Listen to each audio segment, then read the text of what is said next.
ছাত্রদল মনোনীত প্যানেল প্রধান নির্বাচন কমিশনারের কাছে স্মারকলিপি পেশ করেছে। আমরা এখন এই বিষয়ে জানতে যুক্ত হব। আমাদের সহকর্মী বুলবুল হাবিব আছেন, তার সঙ্গে যুক্ত হয়ে সেই বিষয়ে আমরা বিস্তারিত জানব।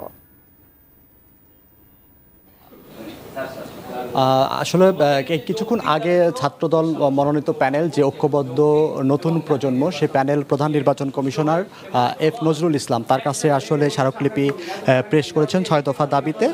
বিশেষ করে আসলে নির্বাচনকে সুষ্ঠু ও স্বচ্ছ করার জন্য তারা এই ৬ দফা দাবি তারা বলছেন যে ভোট গ্রহণ প্রক্রিয়ায় স্বচ্ছতা বজায় রক্ষার্থে অবশ্যই স্বচ্ছ ব্যালট বাক্স ব্যবহার নিশ্চিত করতে হবে। ভুয়া ও জালবহল ভোট শনাক্তের জন্য বাধ্যতামূলক ছবিযুক্ত ভোটার তালিকা প্রদান করতে হবে এবং ডিজিটাল কারচুপি ও ইঞ্জিনিয়ারিং এর প্রভাব প্রতিরোধ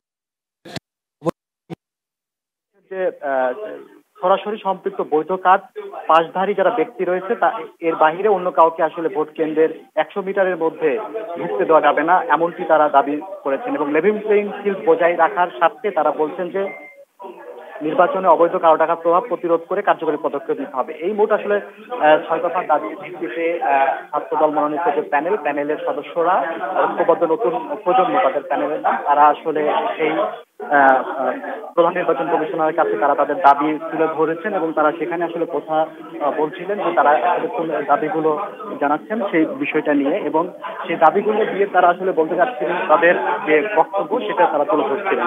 তো একটু যদি আচ্ছা, আমরা হলো লাইভে আছি, একটু যদি বলেন যে আপনারা আসলে কেন আপনারা কি নির্বাচনের পরিবেশ নিয়ে শঙ্কিত কিনা?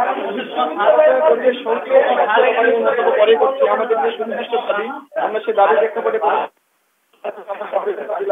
আমাদের দাবির মধ্যে অন্যতম প্রধান দাবি হচ্ছে ব্যবহার করতে হবে, ছবিযুক্ত ভোটার তালিকা প্রণয়ন করতে হবে এবং ম্যানুয়াল পদ্ধতিতে ভোট গণনা করতে হবে। লেভেল প্লেইং ফিল্ড বজায় রাখার স্বার্থে নির্বাচনে যে অবৈধ কালো টাকা ছড়াছড়ি হচ্ছে। প্রধান নির্বাচন কমিশনার আপনাদের কি বললেন? প্রধান নির্বাচন কমিশনার আমাদের দাবিগুলো দেখবেন, বিবেচনা করবেন এবং আমাদেরকে আশ্বস্ত করেছেন তিনি আমাদের দাবিগুলো মানবেন। আশা করি প্রধান নির্বাচন কমিশনার তার যে কথা সেই কথার উপরেই রাখবেন, আমরা সেটা প্রত্যাশা করি। ধন্যবাদ আপনাকে। তো আসলে